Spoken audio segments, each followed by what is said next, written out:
Well, a very warm welcome to the penultimate ITU World Cup race of the year.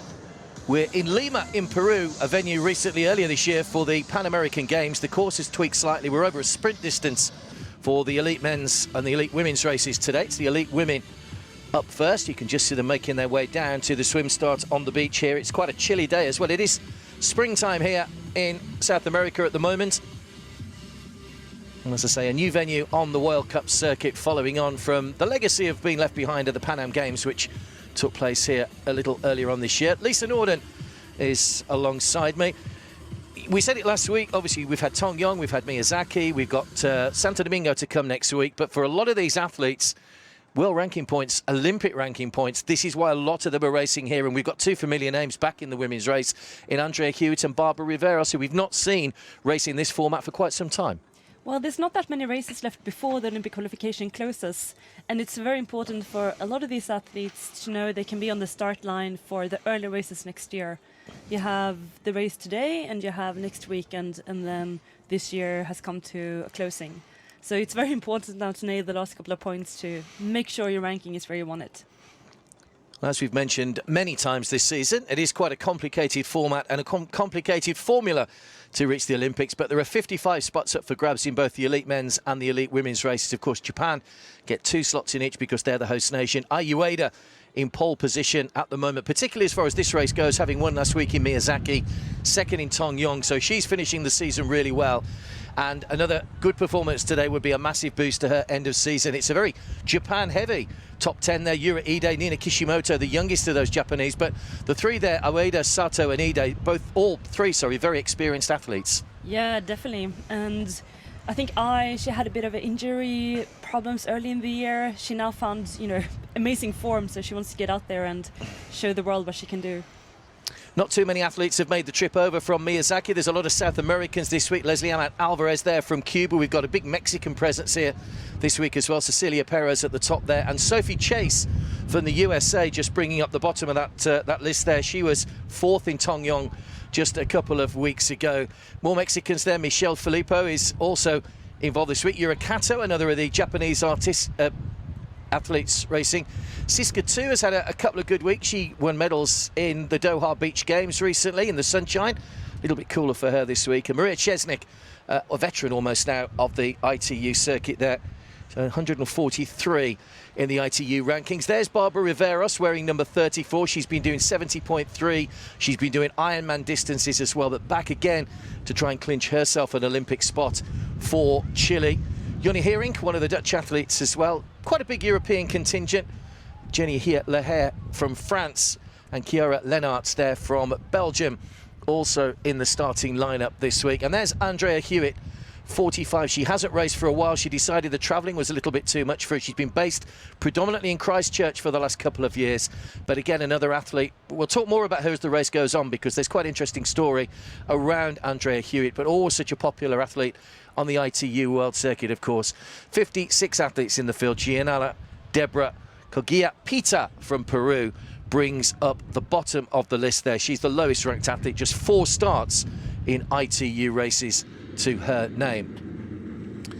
So it's an interesting course. We're on the beach here in Lima, the Agua Dulce beach. They'll be swimming out into the Pacific, and with the temperatures today, it is an optional wetsuit swim, but it looks as though most of the athletes have opted for the wetsuit. There is the course, fairly straightforward, really. 350 metres out, 50 metres across, 350 metres back to the finish line on the beach before they head off to the transition zone.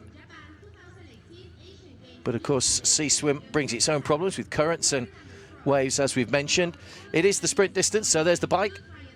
20 kilometres, 4 laps. There is quite a significant hill climb involved in the bike, so they'll do that on each lap. And a fast, flat run course over 5 kilometres, 2 laps along the promenade front here to bring them back to transition zone and the conclusion of the race. So obviously some of these athletes will have raced here in the Pan American Games, but this will be a new course to some. And there were some big waves, there were some big waves around earlier on. It looks like they've calmed down a little bit now as the athletes are making their way down to the beach. But obviously wetsuit swim today. What are the pitfalls of having a wetsuit swim? I think most athletes appreciate that quite a bit. It makes it nicer in the lineup. They're standing around, they aren't getting cold. It's traditionally a little bit better if you're a weaker swimmer, because a wetsuit carries you in the water a little bit, so you're sitting higher in the water, and it's more strength kind of swim than a body position swimmers kind of swim.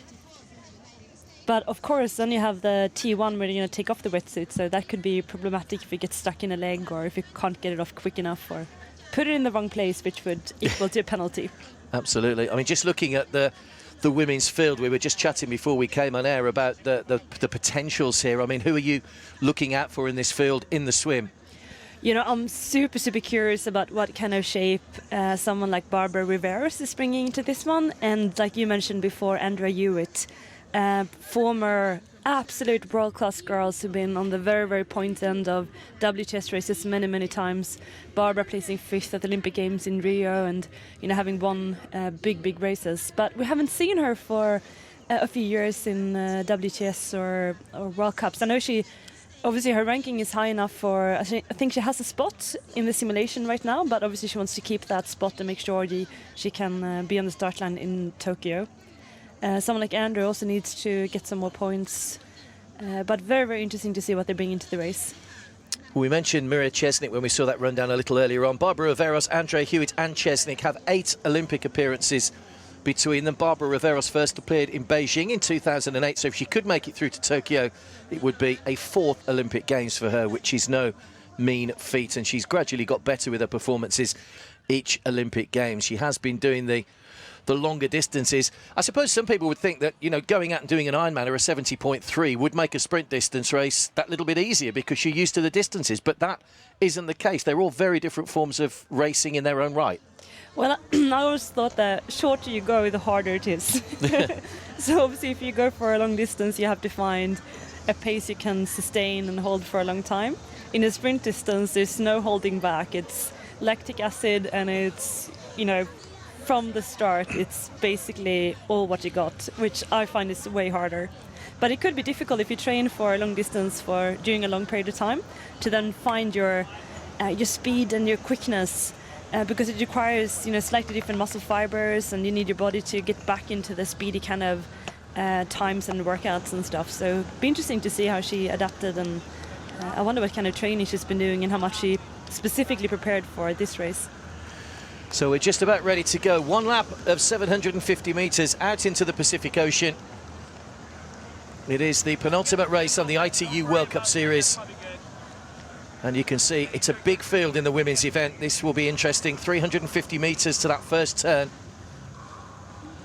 And as always, the high-ranked athletes getting a choice at which end of the beach they want to start. Chiciuka Sato right on the very far end there, wearing number 3.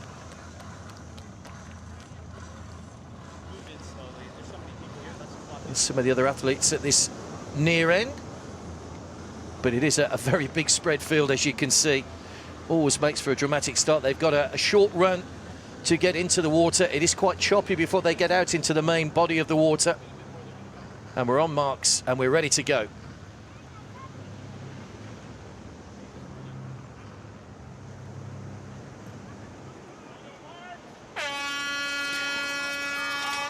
So we're underway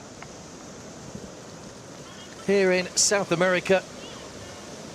16th round in this year's World Cup. What's really nice with the beach starts is the field spreads out just a little bit during the run-in, so you don't have that hectic, super close-up first 50 meters like you have from diving off a pontoon. It's quite rough, the water. It's a bit choppy here. No big waves, but still you have that, you know, constant chop in the water that disrupts your rhythm and makes it a little bit difficult to sight. And when you take a breath, you have to make sure you don't take a breath into a small wave or someone else's chop from the arms. Yeah, there will be a bit of current around as well, you could imagine, which can often pull the athletes a little bit off course. It's a little bit of an overcast start to the day here. I'm sure when they did the swim warm-up, and also yesterday when they could check out the course, tested and did some run-ins to see where they had deep and shallow water where they can run the longest, and also how the water is moving. So you would actually trial right and left side before and you start swimming and you see what side that works best for you. So the girls know exactly which side would have been the better one to stand on and which is the fastest to run in from. Yeah, so already a little bit of a split. We've got a line of about 4 girls in single file right at the head of that field. Quite interestingly, I was reading Andrea Hewitt on her social media saying that back earlier in the year she was training in Singapore in 30-degree plus heat, just basically getting in and out of the water, which obviously is a main part of making sure you don't lose any speed when it's a 2-lap race. No such problems today. It will just be 1 lap back onto the beach and then into transition. So last week, of course, Ayueda won it over the Olympic distance in Miyazaki, second the week before in Tongyong, and 2 other wins on the World Cup Series this year at Nur Sultan and Cape Town, so she'll certainly be one to look out for. Right now she's a little bit further back on the left-hand side, just close to the camera. We can see her far right on the screen. She's not one of the strongest swimmers, and in the previous races it's been a race where the chase pack has caught the front pack from where she had prime position to set herself up for a very good run. So the question today will be, will she make a good enough swim and make that jump to catch the first girls? And in a sprint race, the distance isn't that big, so when they come out of the water it might be 30-40 seconds, and that's quite manageable to catch up doing 20 Ks on the bike. Yeah, I think Ayueda there, just at the head of that little pack, wearing number 1. I think it might be the Chinese athlete, Meng Yingzhong, the Chinese, number 5, that is just tucked in second place at the moment. So in the swim, it's you're stuck on the bike. It's very important to put yourself in a good position. If you are on a pair of feet, so on the athlete just ahead of you, or just behind the arm, so like the armpit kind of movement, that's a very good place to be because you save a lot of energy, and the person in front of you will actually drag you along a little bit. Everyone who's been riding in a big bunch or a big cycling pack knows the difference with catching wind in the front or sitting behind someone behind the rider ahead of you, and it's exactly the same thing in swimming. So if you are a weaker swimmer, you don't want to be dragging other swimmers along because you're not going to make any massive progress. You want to tuck in behind the fastest swimmer and have the easiest swim you can have and still moving forward pretty rapidly. So here they come to that first swim buoy. So we don't often see them taking a right turn at the buoys. A lot of these events they swim and they take left turns rather than right turns. Is that significant? Does that make a difference? Oh, I don't think it matters really. If it's right or left, I think like it would be pretty much 50% of the races would go one way or the other way, depending on where the start is and where they want to, pull us up from the beach. I guess for some athletes you have a favorite side to sight from, so you breathe to the right, and that way you would have a better view of the people on your right hand side or the course to the right, but you might lose a little bit of visual on the left hand side. But for any good swimmer you would be able to breathe right or left and know exactly what's going on both sides.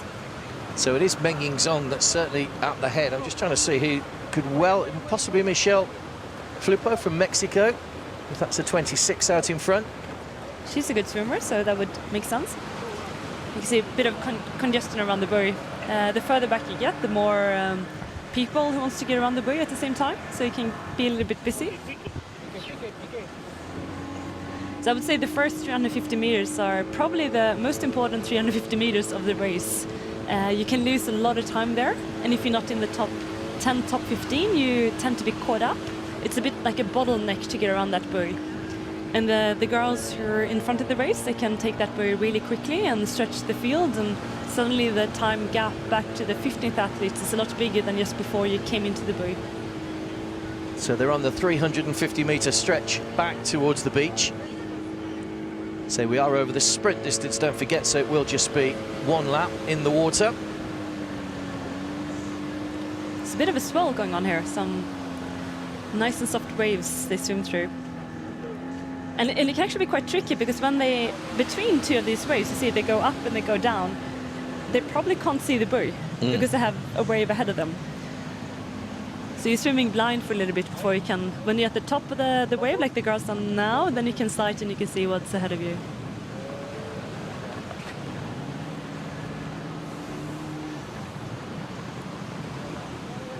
What's nice with the sprint races is that, like we mentioned before, there's no holding back. So you don't have to be scared to burn yourself. There's no time to find a rhythm or settle in. It's like full gas, and you can just try to hold it for as long as you can. Well, nobody has managed to make a discernible move at the head of the field at the moment, so I think we're going to see a good pack on the bike. Again, many times we've said it, maybe 7 or 8 in that pack working together, trying to build up a head of steam might be advantageous, but we might get a slightly bigger group than that. There is a hill, as we've said, to cover on each lap, which might be the levelling out factor. Yes, they're surprisingly bunched together here. For a fast swim, typically you see athletes stretched out 1, 1, 1, 1, so it's a long line of athletes. In a slower swim, or more athletes swimming about the same pace, you have more of a big bunch, like you see here, where they swim 2 abreast, 3 abreast, and just behind the first couple of girls, you actually see 4 or 5 athletes lined up at the same kind of distance. So there's no super swimmer in the race that can really stretch the field. When you have the likes of Cecilia Perez or Flora Duffy or Jess Learmont, then you would typically see a long line of girls just holding on for dear life. Now, this has been a good swim. It's difficult to tell from the head-on angle as to the distance between front and back. There will be a significant gap, but everybody reasonably well bunched. There are no little pockets of gaps that have opened up, as we can often see.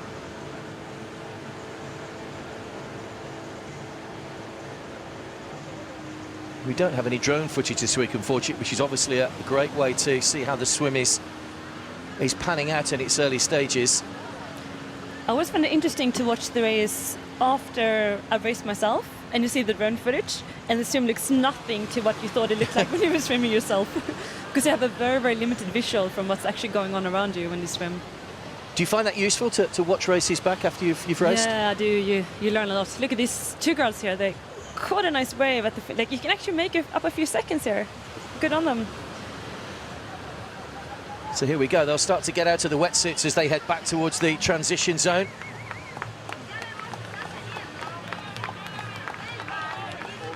Well, what a difference the wave did. That's like actually 4 or 5 seconds. So they are coming out of the water pretty much in single file now. There's a big body of athletes heading up towards transition. Good encouragement from the crowds that have turned out here in Lima. So they had the Pan Am Games here earlier on this year, massive event for this part of the world. So for a gap to happen, when you look at swimming, it probably needs to be 3 or 4 seconds. Anything closer, it's so easy to make up when you're running towards the beach.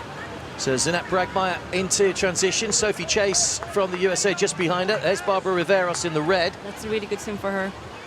Perez from Mexico, Zong from China, who was in the lead at the early parts of that race. Yuka Sato is coming up here as well. So all the names that we would have expected to see in a lead group here look as if they're going to head out on the bike. 20 kilometres. Have to make sure the wetsuit goes into that box. There's Barbara Riveros. Great to see her racing again. Always so successful, of course.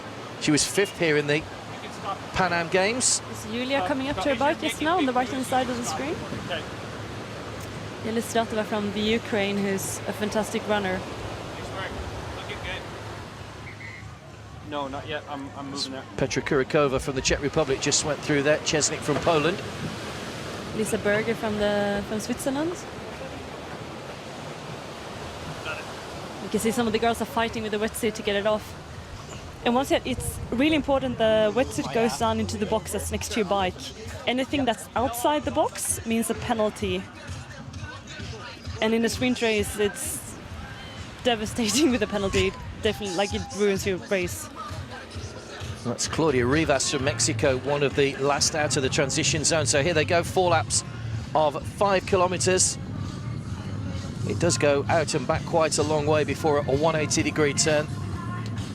So they do have that hill climb to negotiate. So Zanette Bragmeier out in front at the moment.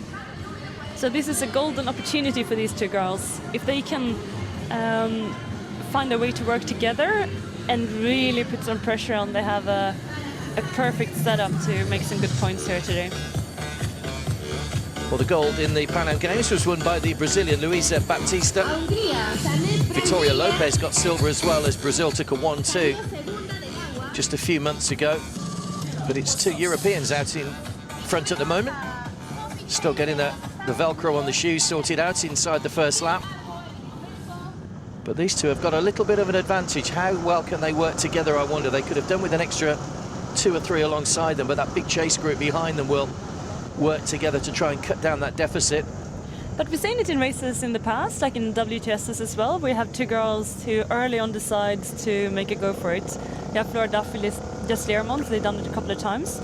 So 2 is definitely enough, but you need to be willing to put down the work. And it's not going to be easy. You need to work hard the whole time. In a sprint race, it could really, really pay off. Here's a climb already. Yeah, so Bragmeier up out of the saddle. Hasn't had the best of seasons. She was 19th in Tongyong a couple of weeks ago.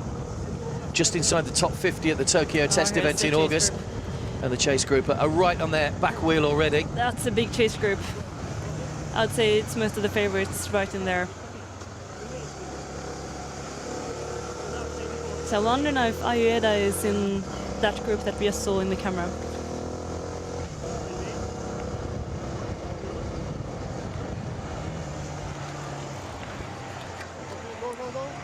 Well, that is a very large group, and you can see a couple of little splinter groups just coming up behind.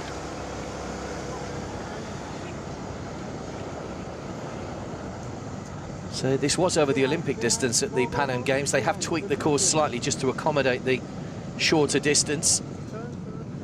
I think pretty much every girl we see in the screen right now are going to catch up and make that front group into a very large front group. When you see athletes ahead of you like that, it's very easy to work together and cover that distance between. If you can't see athletes that you're chasing, then it's much more difficult to make a go for it. But here they're gonna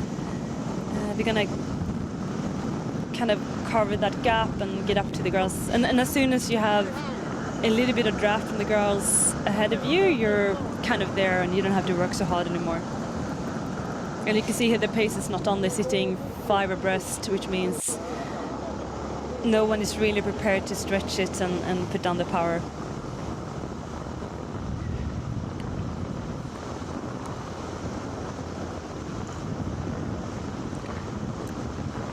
So you think being in South America it would be nice and hot, but it is springtime here. We'll warm up as the day goes on for the men's race. I wish springtime was like that in Stockholm. I'd be quite happy with that spring. It was 17 degrees in the air and 18 in the water. That's right. It's not too bad for being early spring. It's Barbara coming to the front, intending to keep the pace pretty high. So she has the same coach as Nicolas Bierig, so they would have similar training regimes and also thoughts about how to race, and I think she's pretty keen to keep the pace up and not just sit around and have a tea party during the bike leg. So Barbara Riveros nicely placed. There's Yuka Sato in the black, just nearest the camera. Great record, Barbara Riveros, 15 wins in 100 starts on the ITU circuit. There's Michelle Flippo from Mexico making a 100th start today. That's a nice kind of anniversary. That's not bad, is it? She was representing France for a while, but after a year under the ITU flag, now representing Mexico. I wonder if you get like a golden watch or something from the ITU when you're done, set about to start, so years or something. Well, so you look at the experience at the top, well, the top 3, Ayueda approaching, well, this is 199th race, Yelisutova 181 and Yuka Sato 122. So those are some pretty impressive numbers for terms of racing. Wow. You know, to build up 200 races and take 48 podiums is no mean feat for Ayueda. So there's Sophie Chase now at the head of the group. It's an interesting athlete, an athlete we haven't seen too much in the WTS races yet, but had a 4th place in Tongyong not too long ago, so obviously great caliber. Yeah, she was 4th here in the Pan Am Games as well, so she knows this course quite well. Jeannie Lahair from France, also in that lead group. 15th in her last race in the Funchal European Cup. it's funny how you have courses that kind of suits for you. So some athletes would always do well at a certain course. Not so much that maybe it suits your ability, but you have a good experience, and you know when you travel to that race that this is a race that I really like, that I've done well at, and traditionally you can be able to repeat that over and over again. Just caught a glimpse of Erika Ackerlund there, another American athlete, nicely placed in that lead group at the moment. Here's Ai coming to the front now, so she made the front group. So that would be a nice relief for her. She knows she's in great running form. What we've seen in the past couple of races have been nothing but amazing. It'll be interesting actually to see her with the big guns in the WTS race, to be there from when the run starts. Because I don't think there's many girls who could outrun her the way she's running at the moment. So when you look at her results in World Cups and you look at her results in the WTS this season, Ayueda, she was 27th in Hamburg over the sprint distance, 18th Montreal, lapped out in 3 successive races, and started the season with a 38th in Abu Dhabi. So nobody really had in mind that she would probably go on and win 3 World Cup races this year. Well, you know, the WTS is slightly different dynamics from the World Cup racing. Like you see here today, the swimming didn't go that fast. Everyone were bunched together. In a WTS race, you have some absolutely fantastic swimmers, and they are not waiting around on the bike. They're pushing the bike super hard from the start, which means there's smaller groups on the bike, and someone like I would be struggling a bit more to catch up. She'll be starting a run a little bit later. I don't think she's made it to the front group during the bike leg during any of the WTS races, right? So her challenge for the Olympics and for WTS races is to get her swimming up a little bit more. She needs to be in that front group. So the first lap completed.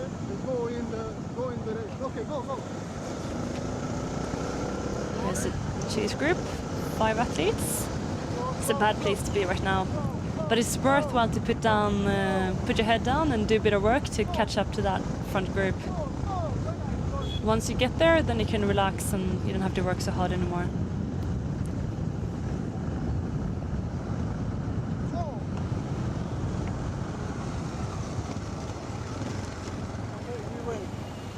So it'll be interesting to see now over the shorter distance whether anybody decides to actually make a break and try and take a little group of girls with them that can work together. We saw last week, again, Miyazaki constantly changing the lead, and then there'd be someone who would stick at the front for a minute or so, and that line that they had going, the rhythm, if you like, was working really well together last week at times. I think if you have a race with Nicholas Berg in it, the bike is not going to be easy. She's an athlete who... She doesn't ease off, she wants to make it hard for everyone. So I think in Miyazaki we saw a lot of girls falling off the pace as well and not staying in that front group, which is a good sign that the pace is really hard and it's difficult to stay there. I wonder if you have anyone who's willing to do that amount of work or have the ability to do that amount of work today. So I think we see a larger group kind of sticking together for most of the bike. There is, I think for sprint races, there's an option trying to make a small break. If there's a technical part or a significant climb or anything that you can break it up a bit easier. If you get something like 30 seconds, which is definitely manageable, that's a very nice gap to have when the run starts. Well, Erika Ackerlund and Quinty Schoens at the head of the field at the moment. Quinty Schoens from the Netherlands. Always good cyclists. Of course, Zhang from China. Quite a lot of Far Eastern representation in this race, despite the fact we've come to South America. Of course, the next race is in the Dominican Republic to finish off the season. Maybe that's a nice incentive to go over. Absolutely. I'd love to race in the Dominican Republic. Is Yuriida having problems? Didn't look like anything mechanical.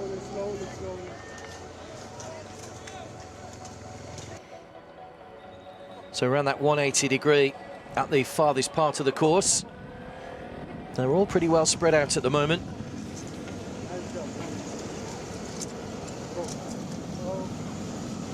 Haven't actually seen Andrea Hewitt yet. We haven't got any live timing, so to speak of, so we're working pretty much the same as you on the visuals we're getting from our cameras out on course at the moment. Obviously a little break up in the picture as well, depending on where they are on the course. But I think you get the general idea that there's a big group out in front at the moment. Always mechanical. There's a chain stuck. The chain has fallen off into the middle. This is where we saw Gustav Eden during, I think, the Montreal WTS, who put it back during his ride. So he bent down and put the chain back. Obviously quite difficult to do, so she had to pull over and do it by hand. Of course, you can prepare for a race as much as you like, but you can't plan for any mechanical problems that you get on the bike. That's really tough luck. Hopefully she won't lose too. If you can get the chain back on, she might not lose too much time. It's a bit tricky if you don't have if you have not normal gears, so to say, when you're going up a hill and you're putting pressure on the chain and you're being not so diligent with your changing gears. That normally how the chain drops down. So it's a bit of an art to make sure you're changing gears in a safe way so nothing happens. But it's very difficult when you're tired, you're in the moment, so you have to do quick changes.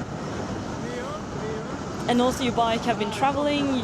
Some of the athletes came over from Japan, first on young Japan, coming over here, and the bike gets a bit thrown around in the bike bags, and not everyone has a mechanic available on site, but you have to trying to fix stuff yourself or go and find the neutral mechanic before the races.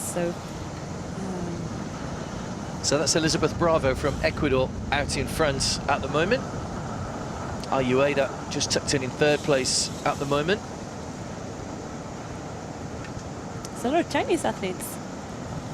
Yeah, good Chinese representation in this race. Annette Bragmeier, who came first out of the water in that pack at the moment, just taking a bit of a breather at the back at the moment. Just obviously maybe a sprint race, but the taking on of the gels and the liquids will be equally as regimented. So back to the furthest part of the course again. They'll come back. There's quite a twisty bit before they get back to transition. So just in case they get punches, there are 2 wheel stations on the course if they need to replace a wheel. But again, that would result in valuable seconds being lost. In a race like this, I'd say it's almost over. If you need a spare wheel, you have to be very, very lucky to get the flat at a time where you can change it. And you're probably going to lose a group, so you're going to come up with a group that's currently sitting behind whatever group you're in. You can see everybody being urged to take a turn at the front. It's difficult to get a nice flow in the group when you're this many girls and you have nothing really to work for. You're a big group, there's a lot of good runners. There's no rush to you, there's no one to stay away from. So what's the point of working? That's the tricky part, to get people to actually, come on, let's go to the front, let's just go through, take 5-10 seconds at the front and then fall back again. There's Jennifer Arnold from Brazil, won the Brazil Sprint National Championships earlier on this year, so she's pretty competent over this distance. She was a Brazilian duathlon champion as well. Had some good results this year on the American Cup circuit, 2nd in Brasilia, 5th in Santos.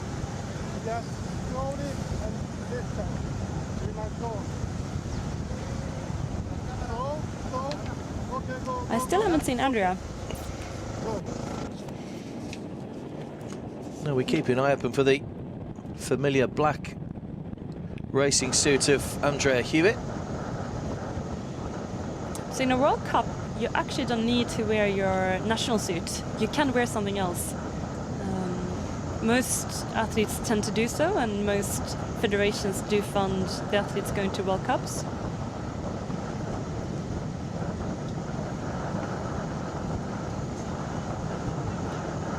But we have Julia, we have Barbara, we have we have most of the top runners in the group. Jenny Leher has been a great runner in the past, so also interesting to see what she brings into this race. That's Rani Scribania from the Netherlands that's taken a turn at the front. And here they come to mark the halfway point on the bike. So 10 kilometers completed, another 10 to go. And so no gap at the moment. That's a big group. I reckon there's maybe 30 in there. maybe more, a few more than that.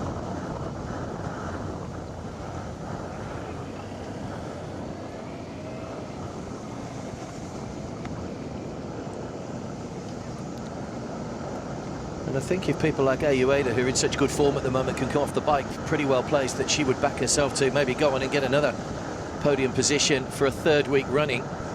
It's been a hectic end to the season for her, but some vital points being gathered. Siska 2 from Spain, number 29 there. We mentioned her a moment or so ago.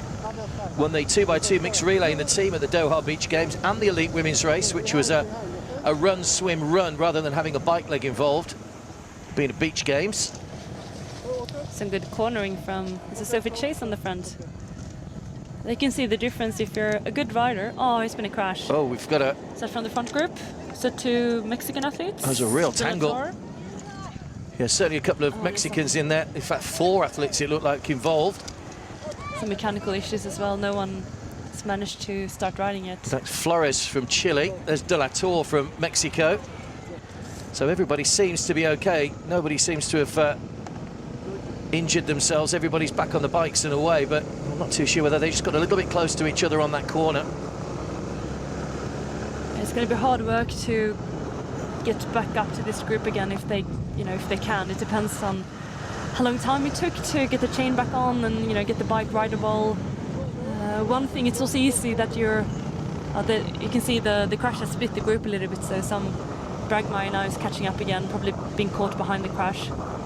But when you crash, you obviously get a spur of adrenaline, so you're a little bit, you don't feel so much. You start riding and you feel good, and then it catches back up again after 5 or 10 minutes, and your body's a bit shaky, and you might struggle to find rhythm and enough strength to continue the race in a good way. Yeah, conditions are dry here. I'm just wondering whether they just got a little bit close. It is quite a big group to go around the bends, but as you say, if it happens in front of you, sometimes it's almost unavoidable that you're going to get yourself involved. It's just lack of reaction time to try and avoid any danger in front. There's Maria Czesnik from Poland. Sloan from the USA. Yara from Ecuador. Park from Korea. So this is one of our chase groups. And they're catching up to the group as well. So I think we're going to have pretty much the whole field neutralized once the running starts. Unless someone decides to make a go for it and trying to get a small break. It's Manek from Romania at the back. Now they're on the downhill section, the fastest part of the course. Just got to negotiate that hill one more time. This is lap 3 of 4.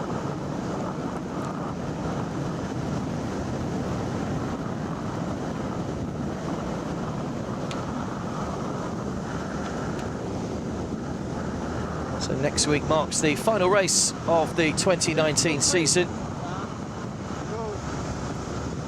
Already 16 rounds have been announced for next season on the World Cup circuit, starting in Cape Town in mid-February. WTS starts in March in Abu Dhabi, the traditional season opener for the World Triathlon Series events. And the final race of the year at the moment will be in Miyazaki at the last weekend of October. It's interesting now watching everyone on social media, because you have some athletes who already had a nice break, been chilling, back a little bit, not training structured anymore. Here's Andrea, she's in there, nice. So she's obviously made it in there safe and didn't get caught up by any of the crashes. And then you have some athletes now who already started to build towards next year and put the foundations down, and they're back at base miles, building strength, building endurance. And then you have the athletes who are still racing and getting points and are at the peak fitness. Just on Andrea Hewitt, I said we'd mention it because it's quite an interesting story. She opted to miss out on the WTS this year because she wanted to do a little less travelling and stay in Christchurch. But back in March, she was decarded by Triathlon New Zealand, who actually pulled her funding, which obviously must put a question mark over her future. She's obviously still trying to qualify for the Olympics. I know she's been racing locally. She did a couple of Caribbean races and has raced locally in New Zealand. But for an athlete not to have that funding from an association or from a country is a massive thing for them. It is. Well, so to say, everyone is different here. So Sweden wouldn't have any funding. You would have to pay everything by yourself, basically. You have the UK where you're probably fly business class to the races that you need to do, and you get, you know, a whole team of support around you. So all these athletes are at the races with very, very different preparations and financial investments. And of course, someone like Andrea, who's been, you know, she's been one of the best athletes in the world.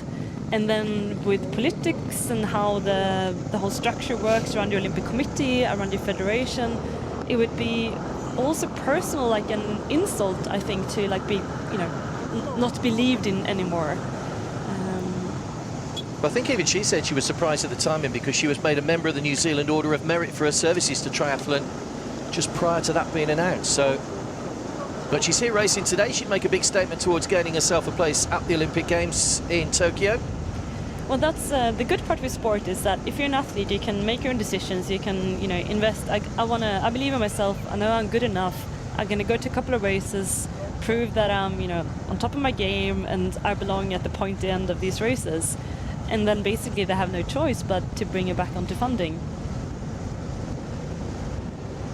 But it's every time you speak to athletes at races, there's always a story about the dramas within the federation or selections, and there's a lot of steps. So if you want to get into a World Series race, for a lot of athletes, there's steps you need to do. You need to place at a certain place in a European Cup, then you need to have a certain place in a World Cup before you get selected to get funding and support to go to a World Series race.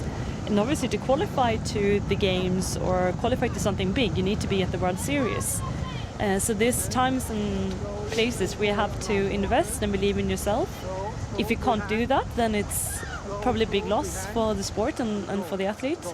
While other federations have a much more supportive program for juniors and for, you know, moving through the ranks, etc. Well, it's Andrea Hewitt's first World Cup race outside of New Zealand since 2014. Raced in New Plymouth last year. Obviously, living in New Zealand too, you're quite far away from where all the action is happening, so you're more dependent on traveling and getting to races. If you're based out of Europe, you could probably do shorter, cheaper trips to get to World Cup races and European Cup races and get your way back into the bigger races through that way. Same for Barbara, who spends a lot of time outside Chile, where she's from, because you need to travel long distances from Chile to get to the big races. So here they come, they've taken the bell. So it is the final lap of the 20 kilometers before they go off on the 5-kilometer run. We know that all the names we were looking out for are within that lead group, and this looks like it could come down to the fast flat run over 5K. So two large groups which may well come together on this final lap.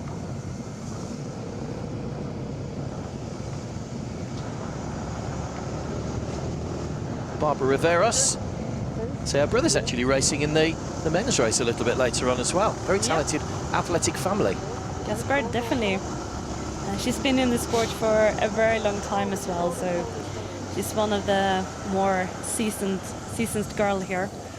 I mean, she's not that old, is she? But she's very experienced. I remember doing WTS events, you know, many years ago, and there she was, winning races or making the podium almost on a week-by-week basis. Such was her strengths at the time, and now opting, as a lot of athletes do, to test themselves a little bit more and make that step up to different distances. Yeah, she actually medaled at ITU long distance world champs, and she was second at Ironman Western Australia, I think, last year. So she had some incredible long course racing as well. I trained with her back in 2010, I think, when she won her first WTS race. And she's just a really, really nice girl to be around. She has a lot of integrity, and she has very strong beliefs in what she thinks is right and wrong. And she's one of the wisest people, I think, so to say, that I trained with.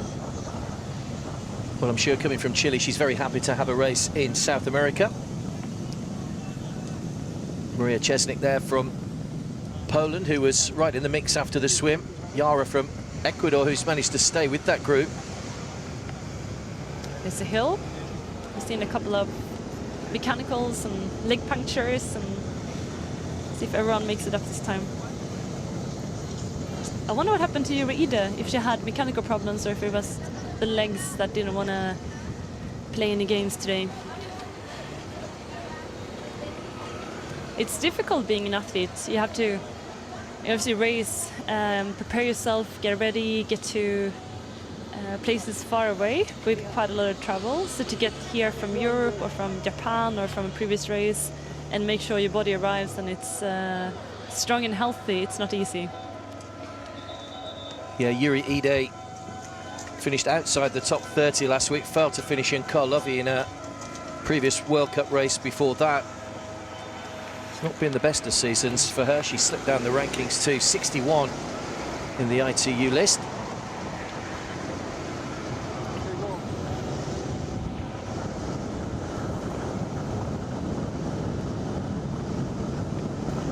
So the final stages of the bike.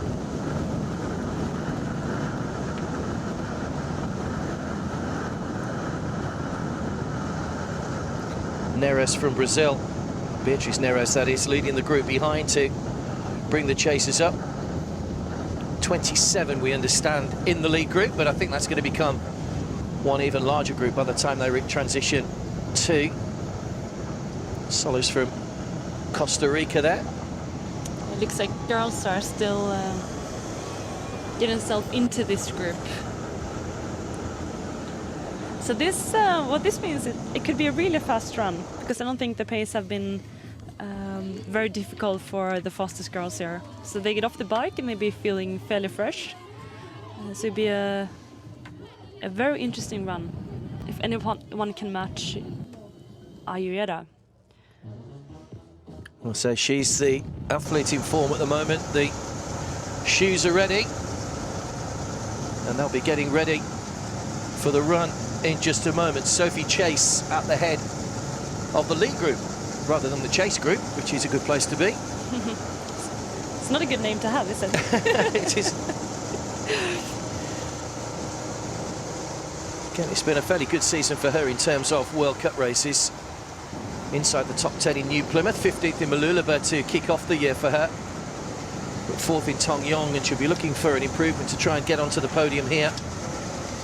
And it's incredible how well the American system works now. So you always have new athletes coming through, always new names, who swims well, who bikes well, and who runs really, really well. Of course, the void left by Gwen Jorgensen has been filled by Katie Zafiras this year, so everybody looking at those two to glean, you know, a role model, if you like, to climb the rankings. It's amazing how that happens. You have one or two athletes in your country you look up to and is out there racing at the point end and doing some great things for your country, and suddenly you have 3 or 4 more athletes. So it's kind of, you know, a path maker of sorts. To be the first one, that's the tricky part, and then the system kind of falls into place, and you get a benchmark to where you need to be at, what you need to do to be among the best in the world. But Gwen was also a product of that American talent edification system, and I think I think it was Bob Lindquist who started it now a few years ago, but they had some fantastic athletes coming through that program. So Lisa Berg at the front. He wants to push the pace all the way into transition. It's quite a good tactical game too, to be at the front when you get near transition. So if you're coming in 2 T2 at the back of the group, you're losing a lot of valuable seconds when the running starts. So you want to come off the bike, I would say within the top 5. We used to have a little competition in my training group who could get off the bike first. So we're actually racing each other. Or helping each other, so you do like a little small kind of push towards the front or small breakaway, just to make sure you can put your bike in among the first athletes. That way you can actually run the first K a lot easier, and let the other girls work hard to catch up to you. Yep. Here you can see Andrea's getting closer to the front now as well, as we're getting into the last couple of Ks. See Barbara in there. So I think this is where you see the routine is coming into play. No go down, no go down. Okay, no. Okay. That's Teresa Zimovjana from the Czech Republic, who's taken a turn at the front. She won the Czech National Sprint Championships earlier on this year, so again another athlete who no success over this level, but against obviously fellow countrywomen. Be interesting how she can fare against some of the big guns here, the Ayuedas and the Andrea Hewitts of this world. Barbara Riveros is still in that group as well, we know that, so there will be some fast runners heading out in just a moment to do the 5K. And the shoes are coming off. There's Ayueda going to the front, making sure she gets pole position. Yeah, the well-rehearsed transition, of course. Must dismount before the line, make sure the bike's racked properly, and then off they'll go. So it is fast and flat on the run course. No major problems for them to have to contend with. So there's Barbara Riveros right in the middle of the picture, the distinctive figure. They're probably one of the smallest athletes in the field. Ayueda just nearest the camera now. Barbara and I is probably on about the same height, I'd say. Half the size of a Scandinavian athlete. Just a little bit of a struggle from Ayueda there, but she's managed to get away. So 5K away from finding out our podium positions here in the penultimate World Cup ITU race of the year. We're in Lima, the venue for this year's Pan American Games, which was over the Olympic distance. And this will be a fast run, you can be sure of that. Yeah, in 5Ks, there's nothing holding back. When you get the bell ring and there's one lap to go, that's when you increase the pace. So it's from dying to very much dying kind of feeling. There's Andrea Hewitt just going past with the shades on. It's not that sunny actually, but some athletes, they just always have the same routine. So you saw Ayueda had hit the front, Zanette Bragmeier, who came out to the water first, was just behind her. But Hewitt's there, Riveros is there. So in triathlon, you can take a KSO for you to find your legs. Obviously for someone like I, the legs are there from the get-go. But normally you'd give yourself, 800 meters or a K to find your legs, find the rhythm before you start to really think about how you're feeling. How much does we talk about winning mentality in sport, but on the back of a win last week and a silver the week before, I mean, how much confidence is Ayueda competing with at the moment? It makes a massive difference. So she's coming off 2 really, really good races. She knows she's one of the fastest runner at the circuit at the moment, and she just wants to keep kind of proving herself and riding on that wave, so to say. Well, her intentions are quite clear from the way she started this already. You can see there's a big gap from where Ayueda just went through to the back of that group. But even though you have a lot of confidence and you're sure at your ability, it's very rarely, you don't want to underestimate your competitors. So you don't know how well Barbara is running, you don't know how well Andrew is running, you don't know if there's anyone else who had a really good training block who wants to get out there. So even though you're a runner of I's caliber, she wants to make sure she doesn't leave, anything by chance. So can you be a little bit overconfident as well? If she goes off at the pace she's got to maintain that for 5K. No, the way she's been running, and we've seen her at 10K races holding it together. She's got a really good form, she's very economical, and she's got some very good leg speed, so I don't think her worry is that she's going out too hard. Well, these are some of the athletes trying to chase her down at the moment. What is nice with these kind of conditions, so 17, it might be a little bit warm in the air now than compared to when they started an hour ago. But it's not that kind of heat that really impacts on you, so you can actually go all out without being worrying about, the heat is going to get to you after 10 minutes or so. So I is actually still catching up to Chase. So Chase must have had a much better transition. So when we saw I running, she wants to get to the front. And I wonder now if she wants to stay with Sophie Chase or if she's going to go straight past her and trying to build her lead. Lisa Berger there, Kato from Japan. Skribljana from the Netherlands. And she had a turn at the front on the bike.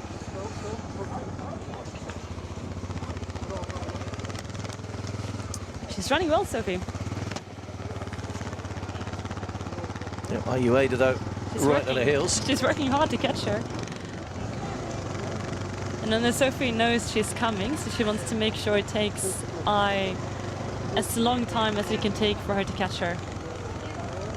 But Ai looks good. And she still has that smile on her face. She always runs with a smile. She looks very confident and relaxed. Perez from Mexico making up that 3 at the front at the moment.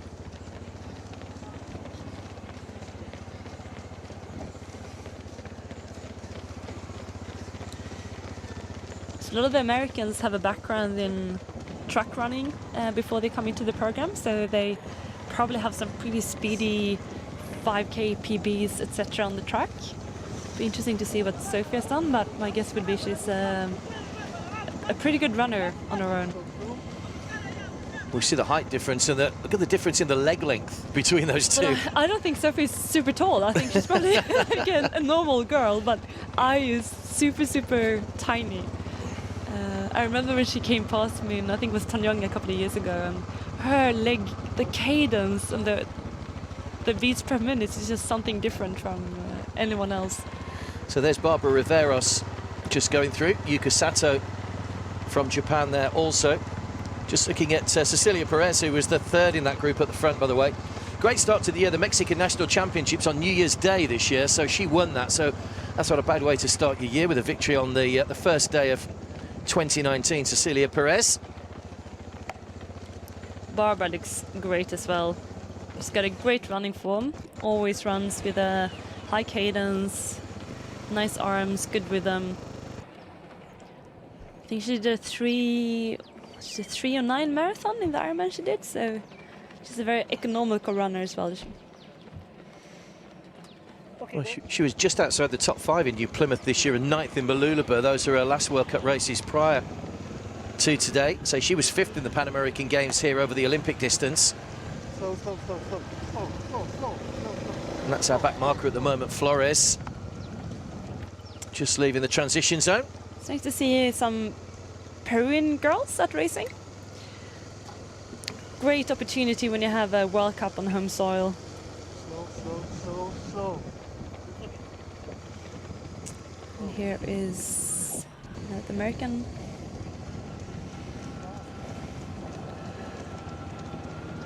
So they'll be coming towards the end of the first lap pretty soon. Those are 5 out in front. It's Yulia Yelistratova there as well, Ukrainian girl. So interesting here, I caught up, but they fought together, 5 together, and she didn't go straight past her like we see her do in the 2 previous races. When she caught someone, she has been, continuing, almost making a break for it when she caught up to someone. So I think the pace here today, which makes sense after an easier bike, it's really high. Yeah. Beatriz Neres from Brazil. Yelistratova wearing number 2 in the race behind Ayueda.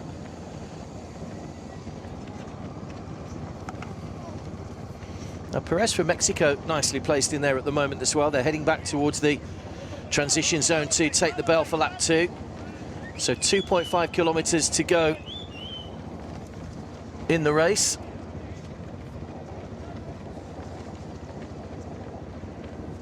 That's Elizabeth Bravo, I think, from Ecuador that's in that 5 as well, just on the far side.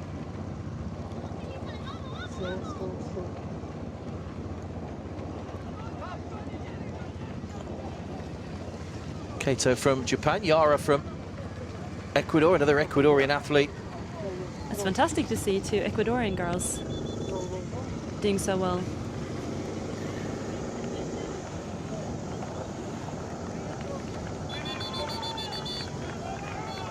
So here they come back across the blue carpet. 2.5 kilometers to go. Is somebody going to make a break on this second lap? Bravo looking strong on the shoulder of Sophie Chase, but Ayueda, the lady in form, tucked in just behind them.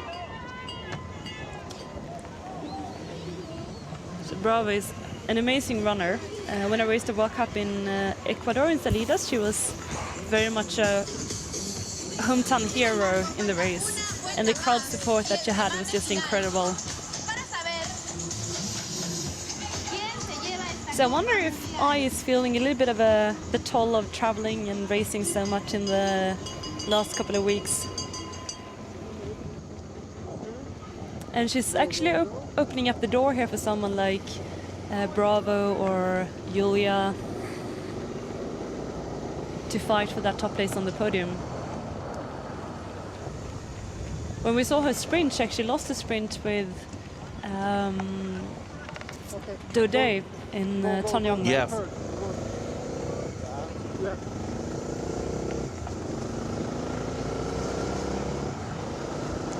No sign of Andrea Hewitt on the run. She's in one of the groups somewhere, but she's certainly not among our lead 5 at the moment. I think our top 3 are probably going to come from there. I can't really see anybody breaking into that. Really, so with a lack of timing, we're not too sure how far the chasers are behind. They're not too far behind, actually. I thought there was a little bit more of a gap than that, but you can see the chasers aren't that far behind, and those 2 athletes might just be bridging up to make a group of 7 in a moment. With the U-turns, they would know when they turn around, they see the gap behind. Wait. As long as they keep a bit of pressure on, I think they're pretty safe, these 4 girls. If you've gone a bit above your ability, then Ari Sesnik from Poland, it's not a day. I think it's an asthma inhaler, so she might be struggling with a bit of a breathing issue. Well, that's a shame. She came out of the water in a nice position, Maria Chesnik, but her race is over. But it's all about the battle for podium places. Ayueda, Sophie Chase, Yelistratova, Bravo, and Perez from Mexico in that group at the front. So who's your pick for the sprint? Who do you think is the better sprinter?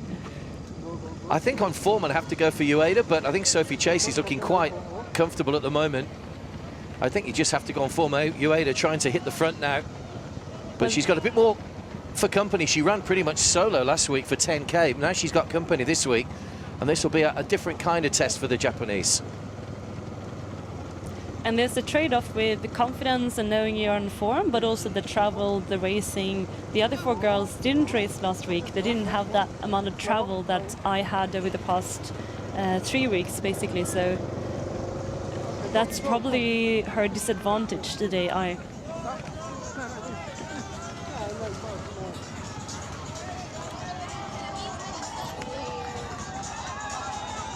So the crowd urging them on into the final stages. It's going to be an exciting finish. Just one more race to come this season. Don't forget, we're in Santo Domingo, Dominican Republic next week for the final race of the year. But here in Peru, we have 5 all vying for 3 podium places at the moment. Now Ayueda hits the front. Has she got enough left to get away from those 4 and give herself a second successive win? She's trying to break it up now. She's definitely squeezing. Asking the question, who can come with me? Who wants this?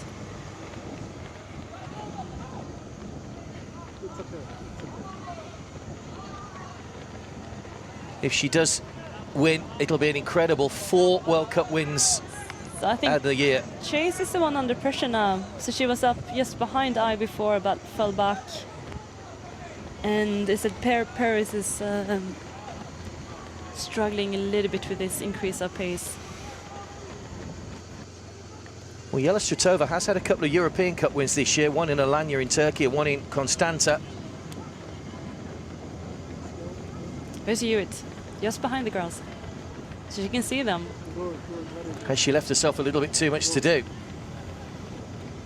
Well, if they start to play cat and mouse in the front now, that's an opportunity. 27 medals at World Cups, WTS and World Championship events, Andrea Hewitt. She's one of the most consistent athletes ever out on the circuit. She's been at the top for many, many years now. Yeah, 25 consecutive top 10 placings in elite races over the last 3 years, which is quite an incredible record. I think it's hard for like the general age group to appreciate how difficult that is and how impressive it is. So I think Elizabeth is definitely the one who looks like she really wants to go with I here. And Paris, I'd say, is the first one who's gonna fall off this group. Yeah, well, at the moment, the athletes in that front 4 are ranked 1, 2, 4 and 22. in the race. The only one to miss out on that group from the top four at the moment is Yuka Sato. So what's always nervous is when you're more than 3 girls. You want to be 3 to make up for the podium, but you don't want to be sprinting with more than 3. Because there's a couple of names that's going to miss out on the flowers and the champagne. Well, they're going to come into view in a moment. Here we go. Here's the paces. The question is asked by I again. So I think Sophie Chase has paid the price for going off so quickly on the run. It's Ayueda, it's Elizabeth Bravo and Yulia Yelastratova. Hewitt and Sloan side by side just behind them, but I don't think they're going to have enough time left to make up any discernible gap.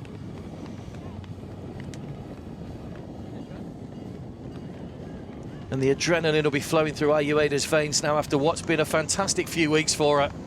Second in Tongyong, a winner last week over the Olympic distance in Miyazaki, but Elizabeth Bravo is finishing strongly as well. Yelastratova is still in touch. Who's going to have the strength down that finishing chute to take the tape? We're just moments away from finding out the destination of our gold, silver and bronze. It's been another wonderful race from Ayueda, traversing half the world to get from Asia to South America. But Bravo is lurking menacingly and looks like she's still got a little bit left to give. Oh, she's hurting now. But she wants it. So it's Ayueda from Bravo, from Yelastratova. And Yelastratova had a quick glance over her shoulder just a moment ago to make sure that there's no one behind and the podium is safe, which is a nice place to go from now, because now the only thing they need to sprint of is the podium placings. Who's going to take first, second and third?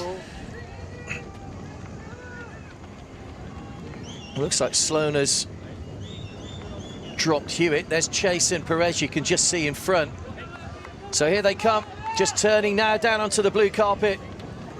And who's going to have it left in the legs down that finishing chute? It's definitely an advantage to be at the front, going around the twisty parts here, because you have to move around, you have to find some more speed, and you see here it's difficult to make up for being at the front when you get into the tricky parts. So it is going to be Ayueda once again. Yelastratova coming through to put a bit of pressure on. Bravo hasn't quite got it, but Ayueda does it once again.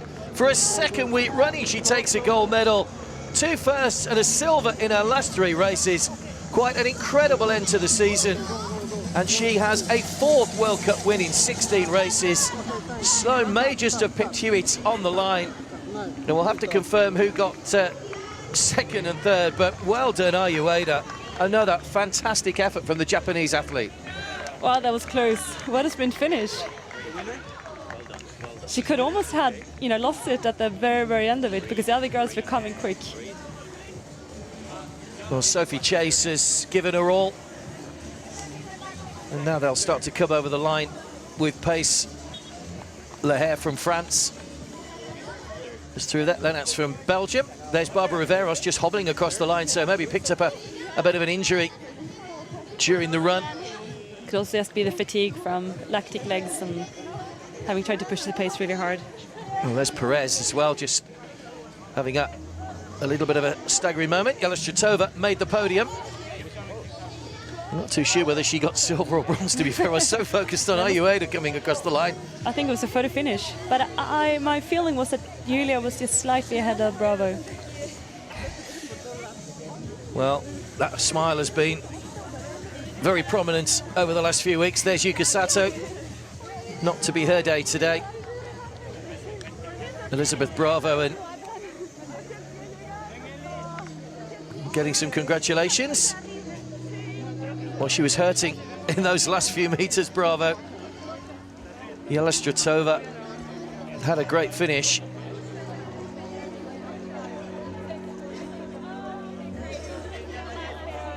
Dominika Jamnicki from Canada as well. Amat from Cuba. So what I really like to see here is that experience is very valuable.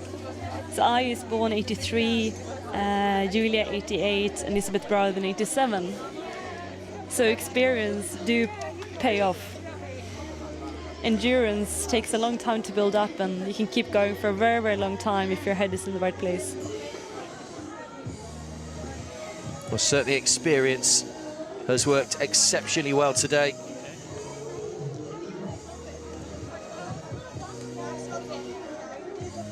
can see what it takes out of these girls, the sprint distance. It is literally flat out from that very first So moments. as I said before, the shorter you go, the more difficult, the harder it is.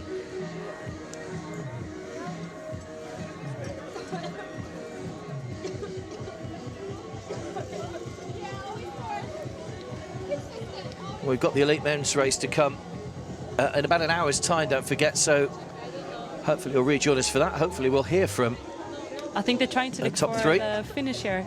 I don't think they know yet who was second and third. They're trying to find. yeah, over there just having a look. Certainly we know Ayueda is the winner. There's no question about that. Elizabeth Bravo, Jela Stratova have either taken silver or bronze. It was a great effort from them.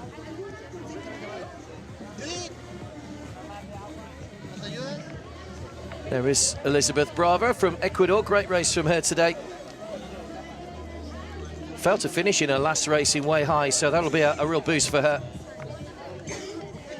Nice when it's so close to home as well, being a neighboring country and probably having a few fans and maybe friends and family in place watching her.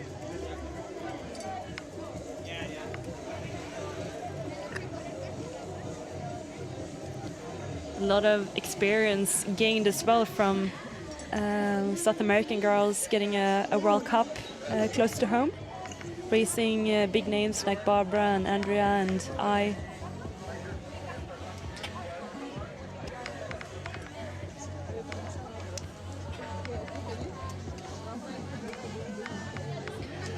Well, there's our winner, Ayueda. Looks like everybody gets a medal for actually completing the race.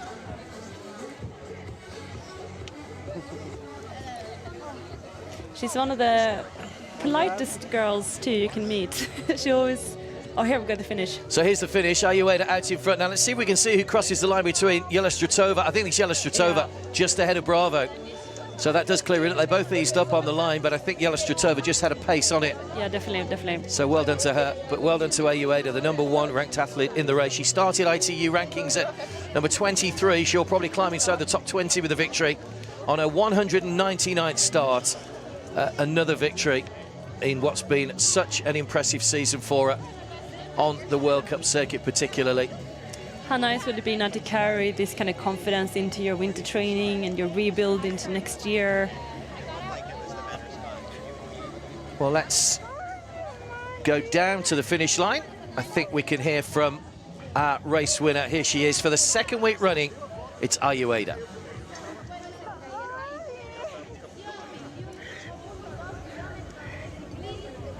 Ayueda, gold in the Lima World Cup to go with some amazing results in the last few races. Yeah, Miyazaki World Cup win, the continue that this race win. I'm so happy, big surprise. Yeah. And to be fresh enough to produce a finish like that after so much racing, an incredible finish. Yeah, the continued Tonyon, Miyazaki, Lima, and the next race Santo Domingo. Very tough schedule, but I tried. Today is my image.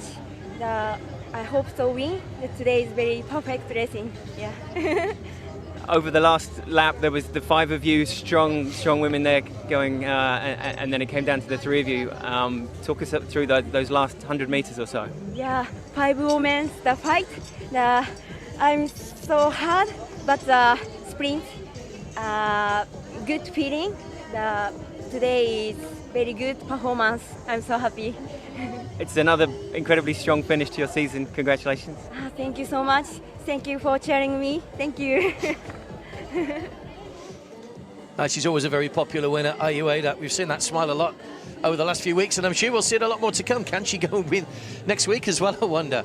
That would be pretty impressive. Is she racing next week as well? Well, I think she just said she Oh, was yeah, racing next week, so yeah, I'm of assuming course. she's heading on to a strong finish of the season. Yeah, So definitely a challenging race schedule, like you said.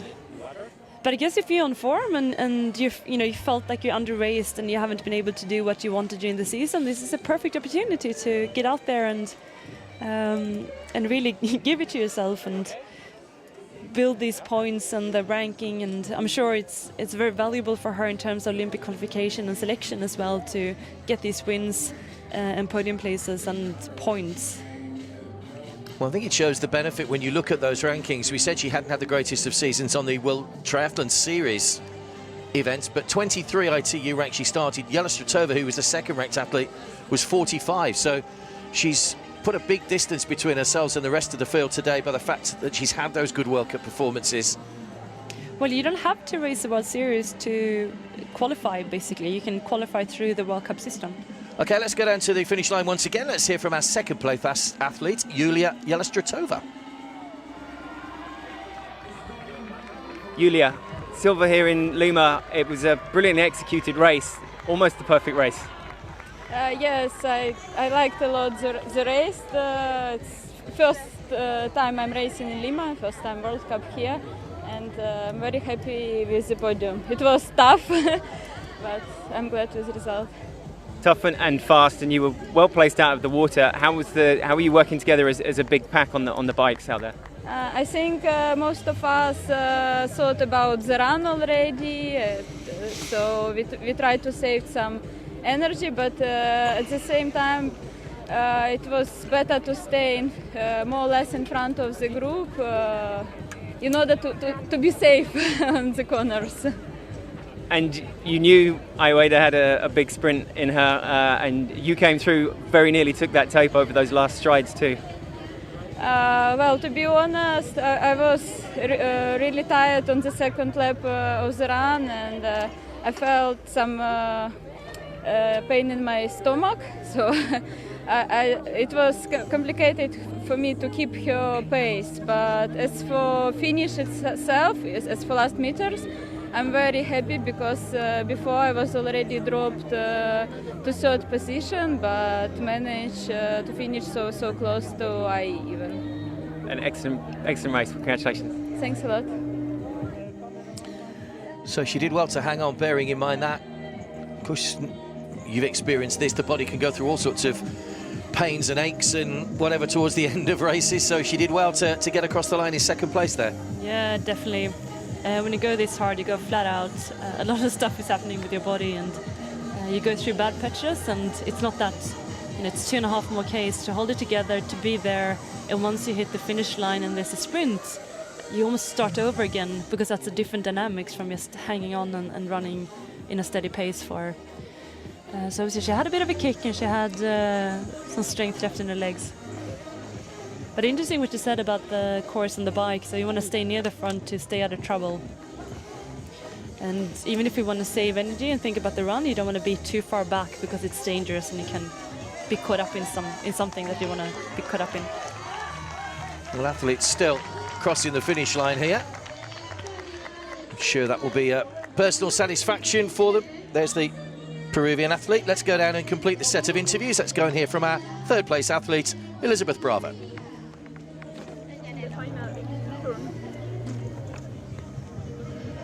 Elizabeth Bravo, third here in Lima, a great race through the pain. I am so happy. It's a beautiful day here in Lima. I know the course for the Pan American Games, and I have a very bad Pan American Games, and now it's perfect. It's a day. I feel really good in the swim. I have a problem in the transition. I go through my shoe of the bike, and I try very fast and catch the first group, and I feel good every second. I am so happy, and this race is for all Ecuador. You looked like you were enjoying it out there at the front on the bike, and there was a lot of chat. Was the group working well together? Did you feel it coming together? Not many girls working, but I feel good, and I try to push for the other group to catch up. But it's good. Some girls working, and that is good. And a great feeling to be back on that World Cup podium. Yes, it's my second time at podium, and I'm so happy. Yeah. Congratulations, enjoy. Thank you for all. So a great elite women's race here in Lima. The men's preparations underway for their elite race, which is off in around about 50 minutes time from now. We're back in 40 minutes with a little bit of build up to that and the various introductions. But just to remind you, in the women's race, Ayueda took gold, Yulia Yelistratova took the bronze, and the silver rather, and Elizabeth Bravo took the bronze. Join myself and Lisa again in about 40 minutes time from now for the elite men's race. But for now, from us all here, it's bye for now.